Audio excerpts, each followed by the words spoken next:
Hello friends, आजच्या भागामध्ये आपण agriculture pricing and agriculture pricing problems म्हणजे शेतमालाच्या किमती आणि शेतमालाच्या किमतीच्या समस्या या अनुषंगाने आपण बोलणार आहोत.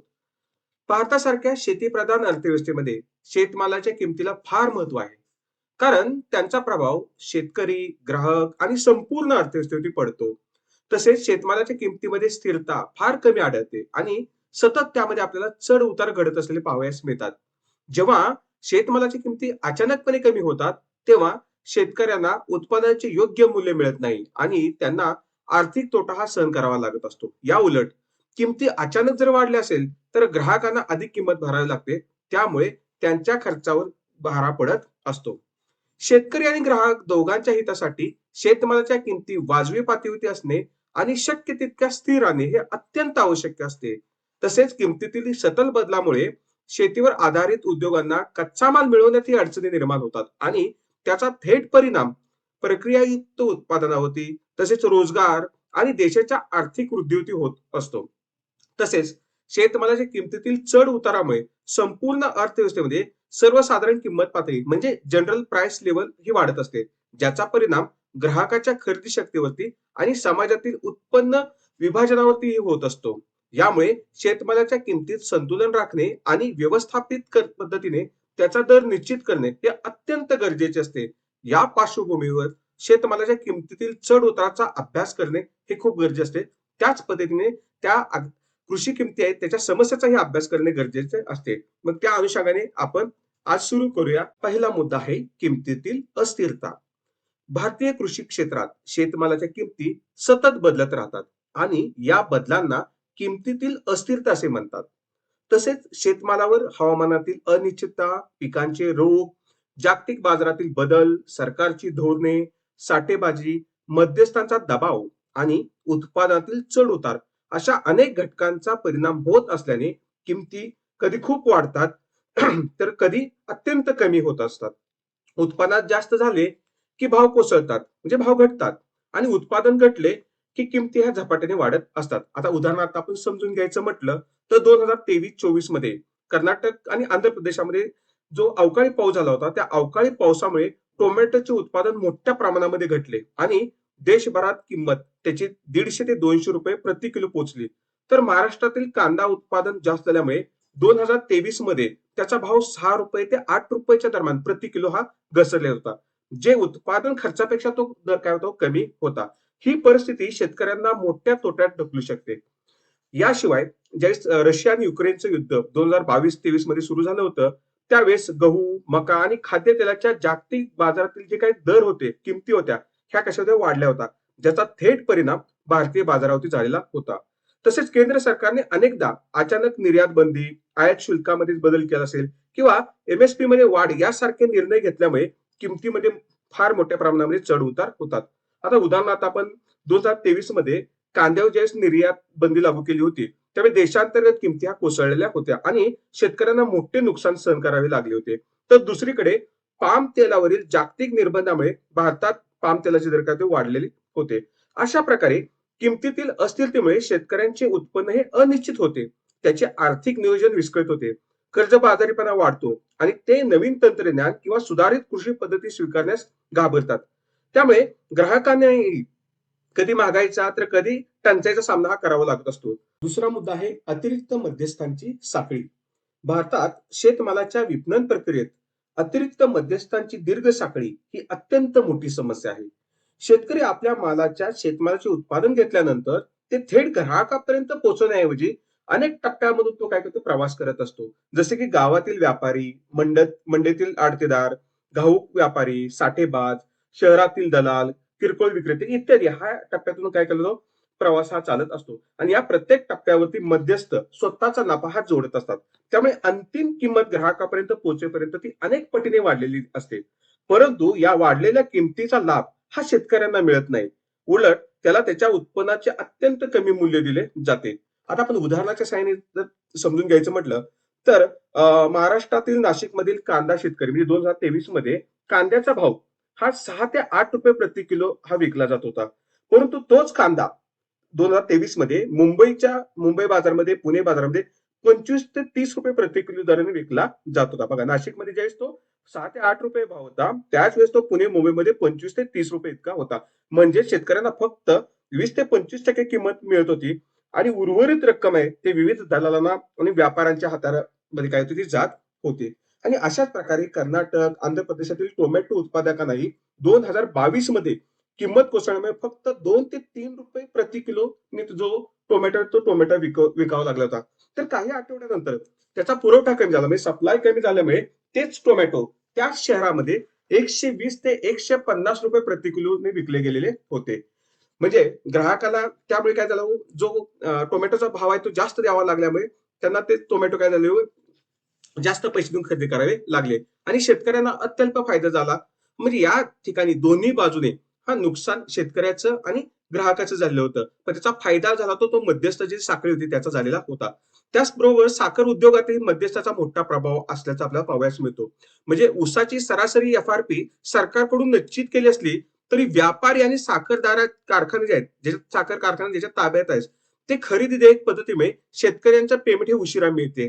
तर साखर जी होती ती तयार साखर बाजारात महाग पद्धतीने विकली जात असते. त्याचबरोबर फळभाज्याच्या व्यवसायाच्या बाबतीत बोलायचं म्हटलं तर फळभाज्याचा व्यवसाय हा मध्यस्थाच्या साखळीमुळे सर्वाधिक प्रभावित होत असतो. म्हणजे उदाहरणार्थ समजा महाबळेश्वर पंचगणी आहे, तिथे जे स्ट्रॉबेरी उत्पादन मोठ्या प्रमाणामध्ये घेतले जाते आणि तिथले जे स्ट्रॉबेरी उत्पादक आहेत त्या उत्पादकांना जो स्ट्रॉबेरी विकली जाते त्यांच्याकडून ती त्या उत्पादकाकडून 70 ते 80 रुपये प्रति पॅक घेतला जाते आणि ती स्ट्रॉबेरी सुपर मार्केटमध्ये वगैरे 180 ते 250 रुपयाच्या दरम्यान प्रति पॅक हा विकला जात असतो. या व्यतिरिक्त मध्य प्रदेशातील सोयाबीन शेतकऱ्यांना स्थानिक व्यापाऱ्याकडून गुणवत्तेचे कारण सांगून, म्हणजे क्वालिटी मध्ये रिझन देऊन कमी भाव हा दिला जात असतो. पण त्या सोयाबीनचे तेल उद्योगांना उच्च दराने विक्री त्या ठिकाणी होत असते. ही परिस्थिती शेतकरी आणि ग्राहक या दोघांनाही त्रासदायक ठरते. तसेच शेतकऱ्यांना उत्पादन कष्टपूर्वक केल्यानंतरही योग्य दर मिळत नाही, तर ग्राहकाला त्याच वस्तूसाठी अनावश्यक किंमत, म्हणजे महाग वस्तू खरेदी करावी लागते, म्हणजे जास्त किंमत त्यावेळी द्यावी लागते. परिणामी ग्राहकाला जो कंझ्युमर सरप्लस, म्हणजे ग्राहकाला जो लाभाधिक्य मिळते ते नाहीसे होते आणि मधल्या दलालांचे आर्थिक सामर्थ्य वाढते, त्यांना अधिक त्यामध्ये फायदा हा मिळत असतो आणि ही दलालाची साखळी तुटण्यास कठीण जाते. कारण अनेक प्रदेशात शेतकऱ्यांना पर्यायी बाजारपेठ, डिजिटल प्लॅटफॉर्म, थेट खरेदीदार हा अभाव असलेला आपल्याला पाहावयास मिळतो. म्हणजे एकंदरीत मध्यस्थाची संख्या वाढल्यामुळे शेतमालाची किंमत कृत्रिमरित्या वाढते, पण शेतकऱ्याला त्याचा फायदा मिळत नाही. म्हणूनच कृषी मूल्य साखळीतील असमानताही वाढते आणि या समस्येवर उपाय म्हणून ई-नाम असेल किंवा ई-नाम प्लॅटफॉर्म असेल किंवा एफ-पी-ओ असेल किंवा कृषी उत्पादन कंपन्या किंवा थेट शेतकरी ते ग्राहक असे कृषी प्रक्रिया उद्योग याची गरज काय महत्वाची आहे. तिसरा मुद्दा आहे शेतकऱ्यांचे आर्थिक नुकसान. शेतमालाच्या किमतीतील चढ उतारामुळे शेतकऱ्यांच्या आर्थिक स्थितीवरती अत्यंत गंभीर आणि प्रतिकूल परिणाम होतो आणि विशेषतः लहान आणि श्रीमंत शेतकऱ्यांवर त्याचा मोठा परिणाम हा होत असतो. किमतीत मोठी वाढ झाली तर बहुतेक लहान शेतकऱ्यांना त्यांचा फारसा फायदा मिळत नाही, कारण त्यांच्याजवळ विक्री योग्य वाढावाच कसा असतो, कमी असतो, अल्प असतो. आता उदाहरणार्थ महाराष्ट्रातील विदर्भाचं उदाहरण द्यायचं म्हटलं तर तिथं कापूस जे उत्पादक आहे, ते कापूस उत्पादकाकडे, त्या शेतकऱ्याकडे 3 ते 4 क्विंटल प्रतियोग्य वाढावा असतो. त्यामुळे बाजारात भाव 9,000 प्रति क्विंटल वाढला तर त्यांना फारसा नफा मिळत नाही. परंतु उलट जेव्हा कापसाचे जे भाव 2023 मध्ये काही प्रमाणामध्ये घसरले होते, म्हणजे 6,000 प्रति क्विंटल पर्यंत गेले होते, तेव्हा हाच शेतकरी मोठ्या संकटात सापडला होता. म्हणजे साठा कमी असल्यामुळे, विक्री मार्केटेबल सरप्लस कमी असल्यामुळे भाव वाढला की तर त्याचा काय फारसा फायदा मिळत नाही, कारण त्याचं उत्पादन कमी असतं. आणि पण त्याच्या उलट जर किंमत घटली तर त्यांना मोठ्या प्रमाणामध्ये संकटाचा सामना करावा लागतो. उदाहरणार्थ त्यांनी कर्ज घेतलं असेल तर कर्जावरती व्याज देणं शक्य होत नाही. बियाणं, औषधं मारली असेल, फवारणी केली असेल, त्याचा खर्च भरून निघू शकत नाही आणि घरगुती गरजा भागवण्यासाठी किमान रक्कम जी आवश्यक असते ती पण त्याला त्यातून मिळू शकत नाही. म्हणजे किमतीतील घटीची अवस्था आल्यास मोठ्या प्रमाणामध्ये शेतकऱ्यांना गंभीर नुकसान सहन करावे लागते. आता आपण एक नाशिकचं जर उदाहरण पाहायचं म्हटलं तर नाशिकमधील कांदा उत्पादकाला 2023 मध्ये, जे मगाशी सांगितलं तुम्हाला, 2 ते 3 रुपये प्रति किलो भाव मिळाला होता, जो त्याच्या उत्पादन खर्चापेक्षा पण खूपच कमी होता हो. त्यामुळे शेकडो शेतकऱ्यांनी जो कांदा आहे तो कांदा काय केला होता, रस्त्यावरती दिला. रस्त्यावर टाकून त्यांनी काय केलं, आंदोलन केलं होतं. म्हणजे लहान शेतकऱ्यांना या काळात शेतसारा असेल, सिंचन खर्च असेल, मजुरीचा खर्च असेल, व्याजावरील कर्जावरील व्याज असेल किंवा गृहकर्ज हे भागवणे एक प्रकारचं कठीणच झालेलं होतं. दुसरीकडे बऱ्याच शेतकऱ्यांकडे मोठा वाढाव असल्यामुळे म्हणजे मोठ्या प्रमाणामध्ये उत्पादन घेतल्यामुळे ते थोड्या प्रमाणावर त्यांनी वेटिंग केलं, म्हणजे प्रतीक्षा केली. आणि ज्यावेळेस कांद्याचे दर वाढले त्यावेळेस त्यांनी काय केले, विक्री केली आणि त्यामुळे त्यांना त्याचा फायदा झाला. पण लहान शेतकऱ्यांचा त्याचा फायदा झालेला नव्हता. त्यामुळे हा जो बदल होतोय किंवा हा जो फरक पडतो त्यामुळे काय होतं, शेतकरी आर्थिक संकटात सापडत असतो. याशिवाय टोमॅटो असेल, बटाटा, द्राक्षे, डाळिंब, सोयाबीन, मका अशा अत्यंत संवेदनशील पिकाच्या किमतीत होणारा चढ उतार हा लहान शेतकऱ्यासाठी अत्यंत धोकादायक असतो. 2000 मध्ये आपण कर्नाटकाचं उदाहरण पाहायचं म्हटलं तर 2000 मध्ये कर्नाटकामध्ये पण टोमॅटो हा 2 ते 4 रुपये प्रति किलो एवढा घसरलेला होता. आणि त्यामुळे शेतकरी कापणी केलेला माल रस्त्यावर त्यांनी फेकून दिला होता. कारण तिथून तो माल वाहतूक खर्च करायचा म्हटलं तर वाहतुकीचा खर्च पण त्यातून भरून निघत नव्हता. दुसरीकडे 2023 मध्ये उत्पादन घटल्यामुळे टोमॅटोची किंमत हा ₹150 प्रति किलो झाली होती. म्हणजे एक बघा 2022 मध्ये तो टोमॅटो 2 ते 4 रुपये किलो राहतोय प्रति किलो आणि पुढच्याच वर्षी तो टोमॅटो ₹150 प्रति किलो होते. म्हणजे लहान शेतकऱ्यांना जर माल असेल तर त्याचा फायदा मिळतील. थोड्याफार प्रमाणामध्ये फायदा मिळेल. म्हणजे मोठे शेतकरी ज्याच्याकडे स्टॉक जास्त असेल, मार्केटेबल सरप्लस असेल, तर त्याचा फायदा जास्त होत असतो. आणि लहान शेतकऱ्याला समजा जर किंमत घसरली असेल आणि शेतकऱ्याकडे विक्रीयोग्य माल जर नसेल, तर अशा वेळेस त्याचं काय होतं, नुकसानच होत असतं. त्याचबरोबर डाळी, कडधान्याच्या बाबतीत मध्ये आपल्याला अशीच परिस्थिती पाहावयास मिळते. आता मध्य प्रदेशामधील चना आणि तूर उत्पादकाला 2023 मध्ये एम-एस-सी पेक्षा कमी किंमत मिळाली. त्यामुळे लहान शेतकऱ्याला कर्ज फेडण्यासाठी पुरेसा पैसा सुद्धा त्यातून मिळालेला नाही. त्याच वेळी बाजारातील चणा डाळ असेल किंवा तूर डाळ यांची किरकोळ किंमत 120 ते ₹150 प्रति किलो राहिल्या आणि ज्याचा लाभ हा फक्त व्यापाऱ्याला झाला. तर त्याचा लाभ शेतकऱ्याला झाला नाही. कारण शेतकऱ्यांनी कमी किमतीमध्ये त्या डाळी खरेदी केल्या आणि त्याचं स्टॉक करून त्याचं आर्टिफिशियल स्टॉक केला आणि किमती वाढल्यानंतर काय केलं, व्यापाऱ्यांनी विक्रीस काढला. त्यामुळे व्यापाऱ्याला फायदा झाला. आणि या किमतीच्या तफावतामुळे शेतकऱ्याला नफा हा कमी झाला. म्हणजे शेतकऱ्याला त्याला फारसा फायदा नाही. पण वर्षानुवर्षे शेतकरी हा कर्जबाजारी त्यामुळे राहिला. पण याचा फायदा कोणाला झाला? जे मोठे व्यापारी होते त्या व्यापाऱ्यांना याचा फायदा झालेला आहे. चौथा मुद्दा आहे आर्थिक वृद्धीत घट. शेतमालाच्या किमतीमध्ये होणारी तीव्र आणि अनियमित चढ-उतार संपूर्ण कृषी क्षेत्रावरती तसेच व्यापक अर्थव्यवस्थेवरती नकारात्मक परिणामही करत असते. जेव्हा किमती अचानकपणे घसरतात, तेव्हा शेतकऱ्याचे उत्पन्न मोठ्या प्रमाणामध्ये कमी होत असतं आणि उत्पन्न घटल्यामुळे शेतकऱ्यांना पुढील हंगामासाठी बिये, खते, कीटकनाशके किंवा आधुनिक यंत्रसामग्री यासाठी पुरेसे गुंतवणूक करण्यासाठी त्यांच्याकडे भांडवल उपलब्ध राहू शकत नाही. त्यामुळे उत्पादन क्षमता त्यांची काय होते, कमी होते आणि शेतीत उत्पादनात एकूण घट होण्याची शक्यता त्यामुळे निर्माण होत असते. आणि शेती उत्पादनात घट झाल्यास ग्रामीण भागातील जी काही खरेदी शक्ती आहे ती खरेदी शक्ती कमी होते आणि ज्याचा परिणाम बाजारपेठावरती व ग्रामीण अर्थव्यवस्थेवरती होत असतो. आता किमतीतील अस्थिरता, जी किमतीमध्ये प्राइस इन्स्टेबिलिटी असते, ह्या किमतीतील अस्थिरतेचा परिणाम केवळ शेतकऱ्यापुरता मर्यादित राहत नाही, तर तो शेतमालावर प्रक्रिया करणाऱ्या विविध उद्योगांनाही त्याचा फटका बसत असतो. जसे की तांदूळ गिरणी असेल, साखर कारखाने, फळ प्रक्रिया उद्योग असेल, दूध किंवा दुग्धजन्य पदार्थ प्रक्रिया उद्योग असेल, यांना जो कच्चा माल असतो तो शेतीतून मिळत असतो. पण कच्चा माल कधी प्रचंड प्रमाणामध्ये जर महाग झाला किंवा कधी अत्यल्प प्रमाणामध्ये त्यांना मिळत असेल, त्यामुळे उद्योग संस्थेचं किंवा प्रक्रिया उद्योगाचं उत्पादनाचं जे नियोजन ते बिघडतं. ज्यावेळेस किमती वाढतात त्यावेळेस त्याचा खर्च वाढतो आणि त्यामुळे काय होतं, त्याचा नफा कमी होत असतो. यामुळे गुंतवणूक कमी होते आणि रोजगाराच्या संधीमध्ये घसरण होत असते. याचा सर्वांचा परिणाम गुंतवणूक कमी होणार ना. कारण अनिश्चितता असेल तर गुंतवणूक ही कमी केली जाते. त्यामुळे काय होतं, गुंतवणूक कमी तर त्यातून निर्माण होणारा रोजगार हा कमी होतो. त्यामुळे रोजगाराच्या संधी घसरतात आणि याचा व्यापक परिणाम जर पाहायचा म्हटलं तर देशाच्या आर्थिक वृद्धीवरती याचा व्यापक परिणाम हा दिसून येतो. शेती हा जीडीपीच्या जे जीडीपी मध्ये पाहतो त्याच्यामध्ये भले जरी हिस्सा सध्या कमी असेल तरी पण त्याच्यावरती उदरनिर्वाह करणारे लोकांचं अवलंबित प्रमाण जास्त आहे. तसेच उद्योग क्षेत्र असेल किंवा निर्यातीशी घट्टपणे हा ऍग्रीकल्चर सेक्टर जोडले आहे. त्यामुळे शेतीतील अनिश्चितता ही संपूर्ण अर्थव्यवस्थेची काय होती किंवा संपूर्ण अर्थव्यवस्थेच्या ग्रोथ रेटवरती परिणाम घडवून आणत असते. आता आपण काही उदाहरणं जर पाहायचं म्हटलं तर कांद्याच्या किमतीमध्ये इन्स्टेबिलिटी असते. भारतातील कांद्याच्या किमतीमध्ये बराच काळ ह्या अस्थिर राहिलेल्या आहेत. म्हणजे 2019 ते 23 2019 आणि 23 मध्ये कधी-कधी त्या किमती ₹100 प्रति किलो गेल्या होत्या किंवा ते ₹100 क्रॉस करून त्या किमती वाढलेल्या होत्या. तर कधी-कधी अचानकपणे त्याच्यामध्ये घसरण होऊन त्या ₹10 ते ₹15 पर्यंत आलेल्या होत्या. म्हणजे ही किमतीमध्ये जी अस्थिरता आहे, त्या अस्थिरतेमध्ये शेतकऱ्यांना कांदा लावायचा का नाही, त्यासाठी गुंतवणूक करायची का नाही, हा प्रश्न त्यांच्यासमोर काय तो उभा राहतो. त्यामुळे उत्पादन आणि पुरवठा या चक्रात तो काय करतो, कायम समतोल जो आहे तो समतोल हा बिघडत राहत असतो. त्याचप्रमाणे साखर उद्योगावरती पण त्याच पद्धतीने परिणाम होत असतो. म्हणजे ऊसाचे दर कमी असल्यावर शेतीचं ऊस लागवड लोकं काय करतात, कमी करतात आणि ज्यावेळेस शेतीला जास्त दर मिळत असेल, तर त्यावेळेस त्याचं उत्पादन वाढतं आणि त्यामुळे कारखान्यावरती ताण पडत असतो. मध्ये कधी कच्च्या मालाच्या साखरेच्या जागतिक किमती घटल्या का निर्यात कमी होते आणि त्यामुळे कारखाने पण काय होतं अडचणीत येऊ शकतात. त्याचप्रमाणे धान्याच्या बाबतीमध्ये पण तसंच होते. म्हणजे काही प्रदेशामध्ये बाजारभाव एमएसपी पेक्षा कमी असल्यामुळे शेतकऱ्याला योग्य दर मिळत नाही.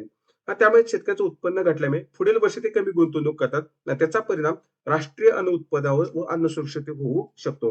म्हणजे या सर्व प्रक्रियामध्ये ग्रामीण भागातील मागणी घटते, गुंतवणूक कमी होते, रोजगारावरती घट होतो आणि शेवटी राष्ट्राच्या आर्थिक वृद्धीवरती याचा नकारात्मक किंवा निगेटिव्ह परिणाम त्याच्यावरती होत असतो. त्यामुळे किमतीतील अस्थिरता ही केवळ कृषी समस्याच नसून एकूण अर्थव्यवस्था विकासासाठी पण मोठी अडचण निर्माण होत असते. पुढचा 5वा मुद्दा आहे तो म्हणजे अनिश्चितता. आता शेतमालाच्या किमतीतील अस्थिरतेचा सर्वात गंभीर परिणाम म्हणजे अर्थव्यवस्थेच्या प्रत्येक स्तरावर निर्माण होणारी अनिश्चितता. आता किमतीमध्ये चढ उतार केवळ शेतकऱ्याच्या उत्पन्नावरती परिणाम करत नाहीत, तर ते संपूर्ण जी पुरवठा सप्लाय चेन आहे, पुरवठा साखळी असेल, उत्पादनाचं नियोजन असेल, उद्योजकांकडून केली जाणारी गुंतवणूक असेल किंवा रोजगाराच्या संधी असतील, तसेच ग्राहकाचे बाजारातील वतन या सर्व गोष्टी अनिश्चिततेकडे ढकलल्या जातात. शेतकऱ्यासाठी कोणत्या पिकाचे उत्पादन पुढील हंगामात करावे, त्यासाठी किती गुंतवणूक करावी, किती पैसा गुंतवा, त्यातून आर्थिक परतावा किती मिळेल याचा अंदाज बांधणे ह्या अनसर्टनिटीमुळे काय होतं कठीण होतं. त्यामुळे प्रक्रियेयुक्त उद्योग जे आहे म्हणजे प्रोसेसिंग ज्या इंडस्ट्री आहेत त्या उद्योगांना कच्च्या मालाची उपलब्धता व किमती ह्या किती राहतील हे त्यांना लक्षात येत नसल्यामुळे तिथं पण काय होतं गोंधळाची परिस्थिती निर्माण होऊ शकते. त्या किमतीतील अस्थिरतेमुळे प्रत्येक उद्योगाचे उत्पादन नियोजन काय होतं त्यामुळे बिघडू शकते. कच्चा माल कधी महाग होतोय तर कच्चा माल कधी स्वस्त होतोय. त्यामुळे भविष्य काळाच्या बाबतीतील जे उद्योगाची धोरणं कशी ठरवायची याबद्दल अडचण निर्माण होते. त्याचप्रमाणे गुंतवणूकदार अनिश्चित परिस्थितीत नवीन प्रकल्पात जर पैसा गुंतवायचा म्हटलं तर ते मागे पुढे पाहतात. ते काही वेळेस ते बॅकफूट वरती येतात की बाबा अशा प्रकारची अनसर्टन्टी असेल तर उद्योगात पैसा गुंतवला उद्या उद्योग चालला नाही तर तो त्यातून नुकसान होईल, लॉस होईल, म्हणून ते काय पाठीमागे सरकतात. त्यामुळे उद्योगवृद्धी आणि रोजगार निर्मिती पण दोन्ही प्रकार त्यातून मंदावत असते. आता ताग उद्योगाबाबतीत किंवा ज्यूट इंडस्ट्रीच्या बाबतीमध्ये जर अनसर्टेनिटी बाबतीत बोलायचं म्हटलं तर ज्यूटच्या किमती कधी प्रचंड प्रमाणामध्ये वाढतात तर कधी अतिशय कमी होतात. आणि ज्यूट पासून आपण पिशव्या असेल, दोऱ्या, गालिचे किंवा इतर वस्तू ह्या हे करत असतो, बनवत असतो. त्यामुळे ज्यूटचा खर्च वाढला रॉ मटेरियल म्हणून तर त्या वरती ज्या प्रोसेस केलेल्या ज्या काही वस्तू असतील त्याच्या किमतीमध्ये काय होतो फरक पडत असतो. म्हणजे कच्च्या तागाच्या किमती जास्त आल्या का उद्योग संस्थेचा उत्पादन खर्च काय होतो त्याचा उत्पादन खर्च वाढतो आणि उत्पादन खर्च वाढल्यामुळे त्याच्या किमती वाढतात आणि किमती वाढल्यामुळे डोमेस्टिक मार्केटमध्ये आणि किंवा एक्सपोर्ट करायचं म्हटलं वाढीव किमतीमुळे त्याचा परिणाम त्याच्यावरती होतो की मागणी घटू शकते. त्याच पद्धतीने कापूस वस्त्र उद्योगातील अस्थिरता सुद्धा ही अनसर्टनिटी निर्माण करते. कधी किमती वाढतात, कधी किमती कमी होतात. आता 2022-23 मध्ये कापसाच्या किमती अत्यंत म्हणजे जास्त प्रमाणामध्ये वाढल्या होत्या. तर 2024 मध्ये अचानकपणे काय झालं कमी झाल्या होत्या.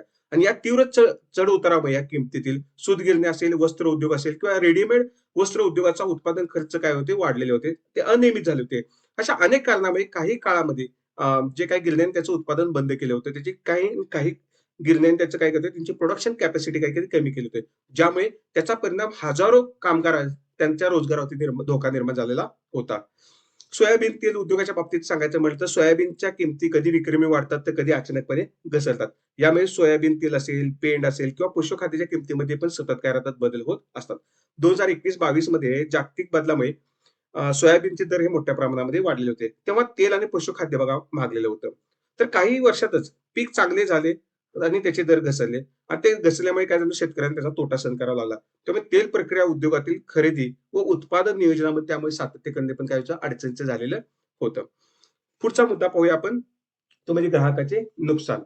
आता शेतमालाच्या किमतीतील सातत्य नसल्यामुळे त्याचा थेट परिणाम ग्राहकाच्या खरेदी शक्तीवरती आणि त्याच्या दैनंदिन जीवनावरती होत असतो. म्हणजे अन्न पदार्थाच्या किमती अचानक वाढल्या म्हणजे ग्राहकाला गहू, तांदूळ, ज्वारी, बाजरी, डाळी, कडधान्य, तेलबिया, भाजीपाला, फळे यासारख्या जीवनावश्यक वस्तू त्या दैनंदिन जीवनासाठी आवश्यक लागतात त्या खरेदी करणं त्याला गरजेचं असतं. आणि याच्या किमती जर वाढल्या तर त्यामुळे त्या व्यक्तीला मिळणार जे काही मासिक उत्पन्न असेल ते मासिक उत्पन्न लिमिटेड असते, मर्यादित असते.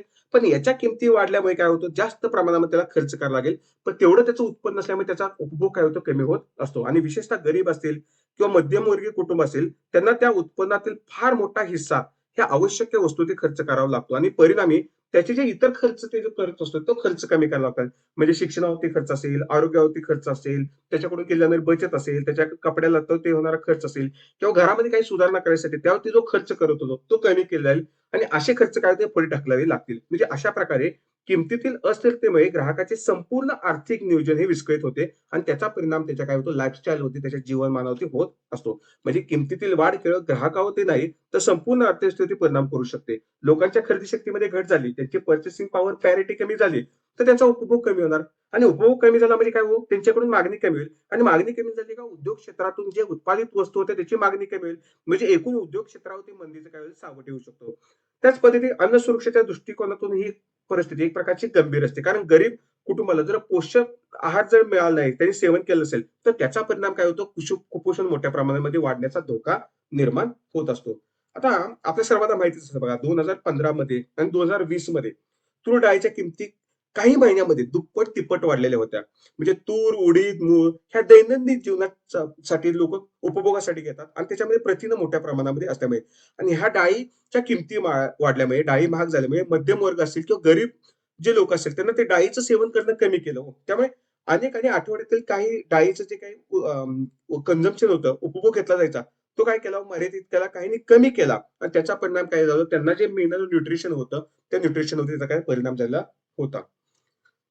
त्याच पद्धतीने आपण 2023 मध्ये गव्हाच्या उपलब्धते बाबतीमध्ये सांगायचं म्हटलं तर पण आपण बोलू शकतो. 2022-23 मध्ये गव्हाची जी उपलब्धता कमी झाली, म्हणजे गव्हाचं उत्पादन कमी झालं.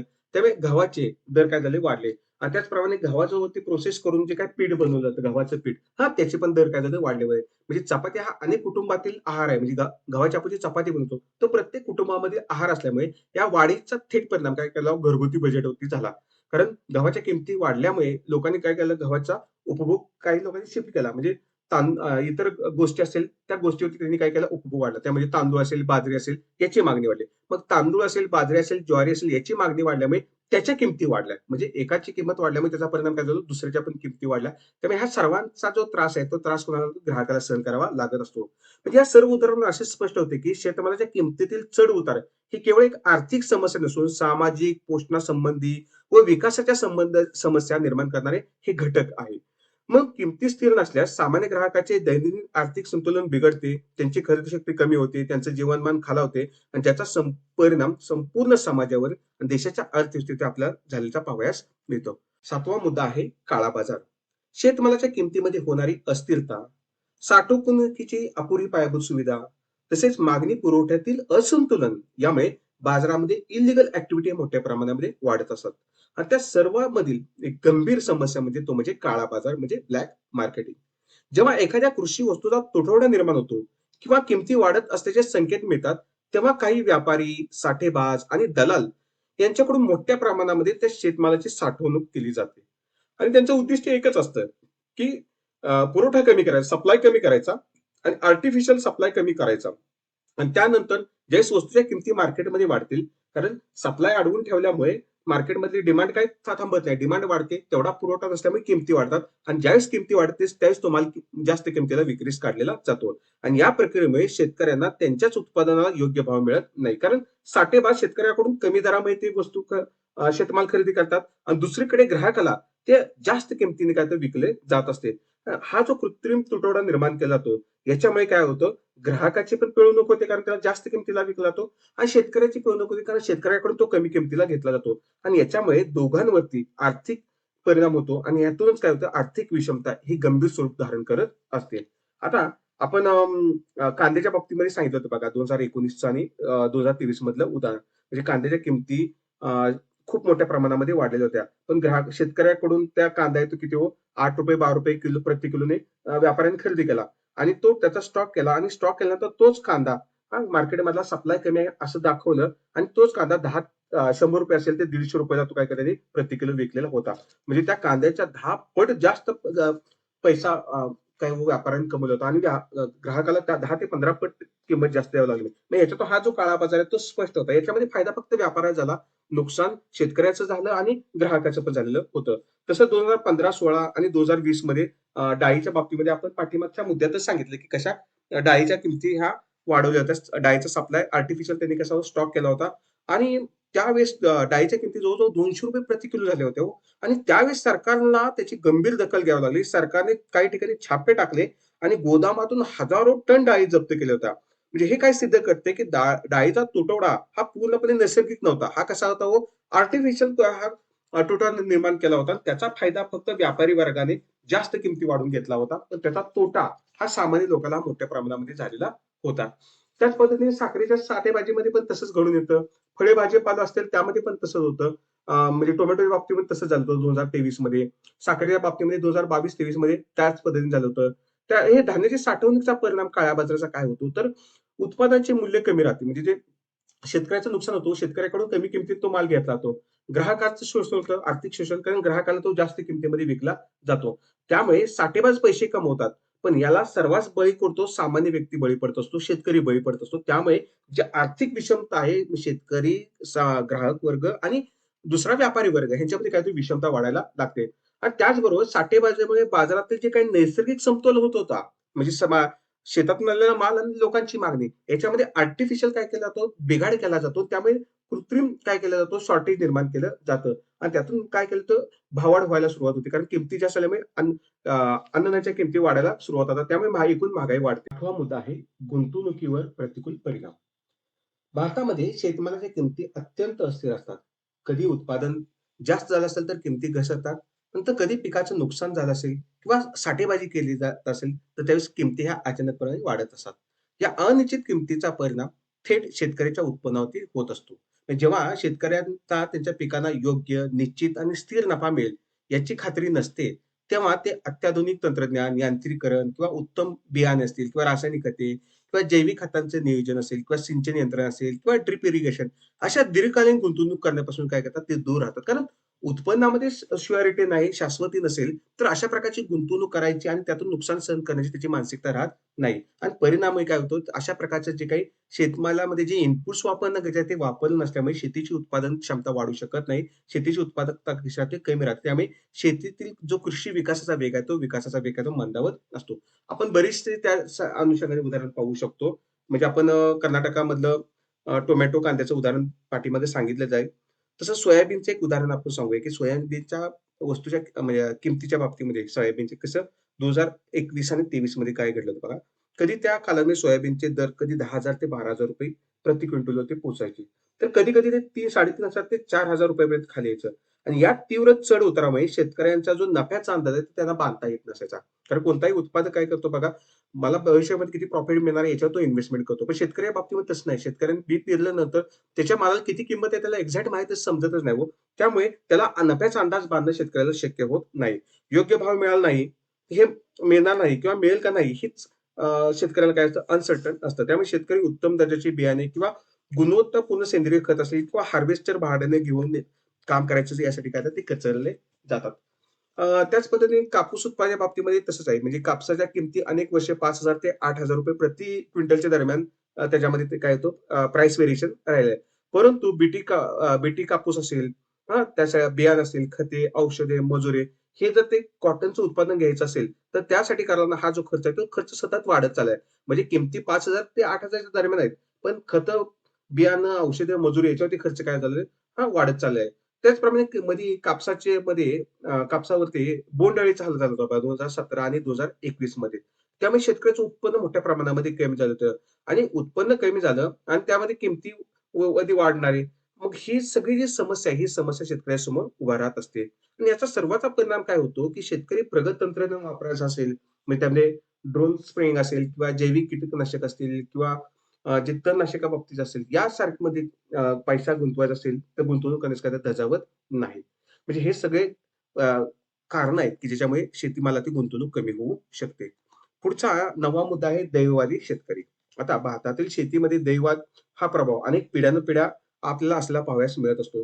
म्हणजे दैववादी शेतकरी असो असो, जो आपल्या शेतातील यश अपयशावरती फक्त तो नशीब असेल, देवाची कृपा आणि निसर्गावर तो अवलंबून राहत असतो. म्हणजे तो मेहनत करतोय, नियोजन करतोय, आधुनिक तंत्रज्ञान जरी वापरत असेल, तर तो शेवटी काय करतो, तो आपल्या फेथवरती म्हणजे आपल्या ह्याच्यावर नशिबावर तो काही विश्वास ठेवतोय, देवावरती विश्वास ठेवतोय, निसर्गावरती विश्वास ठेवत असतो.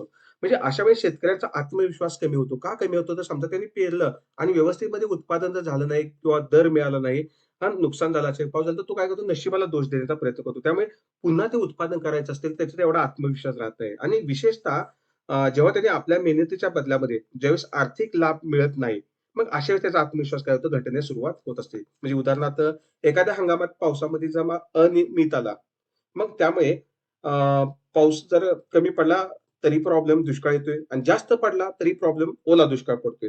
त्याचप्रमाणे बाजारभाव जर कमी मिळाला, तर मग शेतकऱ्याला असं वाटतं की आपल्या मेहनतीचा, आपल्या कष्टाचा उपयोग झालेला नाही.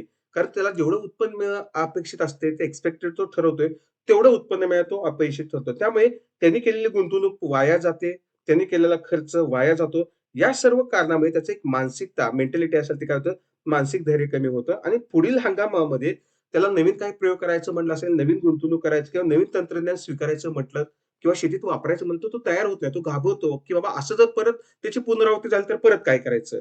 मग हे आपल्याला कापूस असेल, सोयाबीन असेल, तांदूळ असेल, ऊस असेल, टोमॅटो असेल, कांद्याच्या बाबतीमध्ये आपल्याला पाहतो ह्या प्राइस फ्लक्च्युएशन असेल किंवा क्लायमेट चेंज असेल किंवा पावसाचं जे हवामान असेल, याच्यामुळे काय होतं, ही अनसर्टनिटी मोठ्या प्रमाणामध्ये हे राहत असते.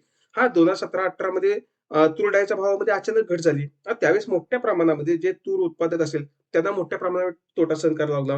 म्हणजे शेतकऱ्यांनी पिकवलं, तर ते त्याला त्याप्रमाणे मोबदला मिळेल असंच नाही. म्हणजे सर्वप्रमाणे दैवावर असेल किंवा तो निसर्गावरती अवलंबून राहत असतो. त्यामुळे पुढील हंगामामध्ये गुंतवणूक करण्याची त्याची इच्छा होत नाही. तो घाबरतो, तो भीतो.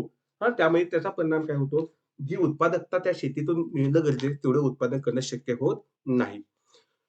पुढील 10वा मुद्दा आहे, तो म्हणजे सर्वसाधारण किंमत पातळीत वाढ. आता शेतमालाच्या किमतीतील अस्थिरता आणि चढ-उतार हे फक्त शेतकरी आणि ग्राहकापुरते मर्यादित राहत नसतात. तर याचा संपूर्ण परिणाम हा अर्थव्यवस्थेत होत असतो. म्हणजे याचा सर्व परिणाम कसा होतो? जनरल प्राइस लेव्हल आपण त्याला सर्वसाधारण किंमत पातळी ते वाढण्यावरती याचा परिणाम होत असतो. म्हणजे जेव्हा गहू, तांदूळ, बाजरी, ज्वारी, कडधान्य असतील किंवा कांदा, टोमॅटो, फळे यासारख्या मूलभूत अन्नधान्याच्या किमती वाढतात, तेव्हा त्या सर्व कशावरती अवलंबून असतात? ते अन्नधान्यावरती अवलंबून असतात. मग अन्नधान्यावरती अवलंबून असल्यामुळे इतर उत्पादनाचा किंवा सेवाचा खर्च पण त्यामुळे काय तो वाढत असतो. म्हणजे उदाहरणार्थ गव्हाच्या किमती वाढल्या असेल, तर त्यावरती अवलंबून असलेलं पोळी असेल, ब्रेड असेल, पीठ असेल, बिस्किट असेल, याच्या किमती पण काय होतात तो स्वयंचलितपणे त्या किमती वाढत असतात. कारण गव्हाची किंमत हा गहू रॉ मटेरियल आला. मग तो तिथं वापरला त्यामुळे त्याचा गव्हाचा दर वाढला का बरोबर ऑटोमॅटिकली काय होतं, ह्या इतर जे त्याचे प्रॉडक्ट्स तयार केले जातात त्याच्या पण किमती वाढतात.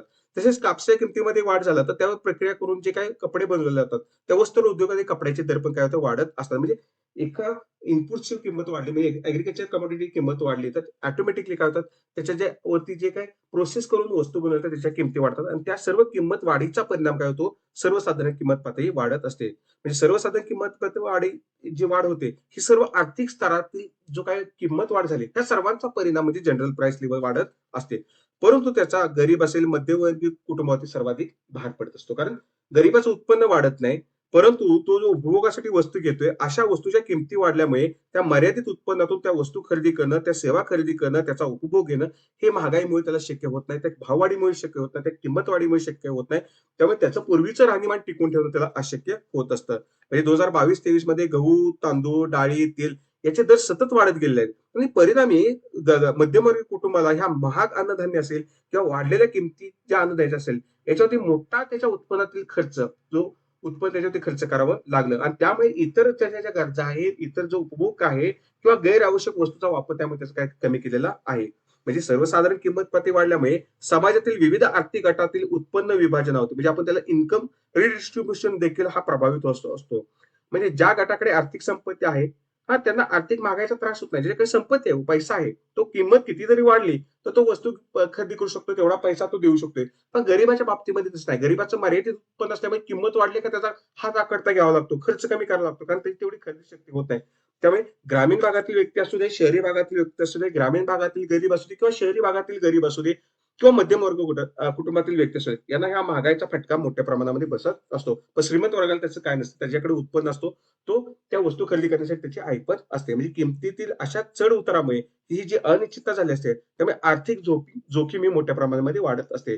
त्याचप्रमाणे व्यापारी वर्गाला हे मालाचे दर ठरवण्यात आणि साठेबाजी करण्यामध्ये खूप आनंद वाटतो किंवा त्यामध्ये फायदा त्याला असतो. कारण की जेवढं तो व्यापारी मालाचे दर वाढेल, तेवढा त्याने कमी दराने शेतकऱ्याकडून खरेदी केला असतो. जेवढा जास्त दराने विकला तेवढा त्या व्यापाऱ्याचा फायदा असतो. त्याच पद्धतीने साठेबाजी केली की ऑटोमॅटिकली वस्तूच्या किमती वाढतात. म्हणजे त्या अन्नधान्याच्या किमती वाढतात आणि त्यामुळे त्याचा फायदा होत असतो. म्हणजे फायदा हा व्यापारी मधले आडते दलाल यांचा होते, पण जो शेतकरी असेल, ग्राहक वर्ग असेल, याच्यावरती त्याचा परिणाम होतो. त्यामुळे एक आर्थिक विषमता मोठ्या प्रमाणामध्ये वाढत असते आणि उत्पन्नाचे पुनर्वाटप पण हे अनियमित असते. म्हणजे कष्ट करायचा त्याचा फायदा त्याचा होत नाही. जर समजा त्या ज्याला उत्पन्न मिळते त्याने मोठ्या प्रमाणामध्ये खर्च केला, तर काही वस्तू उत्पादकांकडे त्यांचं उत्पन्न जाईल. पण तेवढ्या प्रमाणामध्ये जे उत्पन्नाचं पुनर्वाटप होणार ते होऊ शकत नाही. म्हणजे या सर्वांमुळे शेतातील अस्थिरता ही समाजामध्ये एक प्रकारची अस्थिरता आणण्याची काम करू शकतं. त्यामुळे सर्वसाधारण किंमत पातळी वाढल्यामुळे सर्व समाजाला, व्यक्तीला त्याचप्रमाणे अर्थव्यवस्थेचा परिणाम भोगावे लागत असतात. त्या पद्धतीने आपण या भागामध्ये शेतमालाच्या किमती आणि शेतमालाच्या किमतीच्या समस्या या अनुषंगाने बोललेलो आहे. धन्यवाद.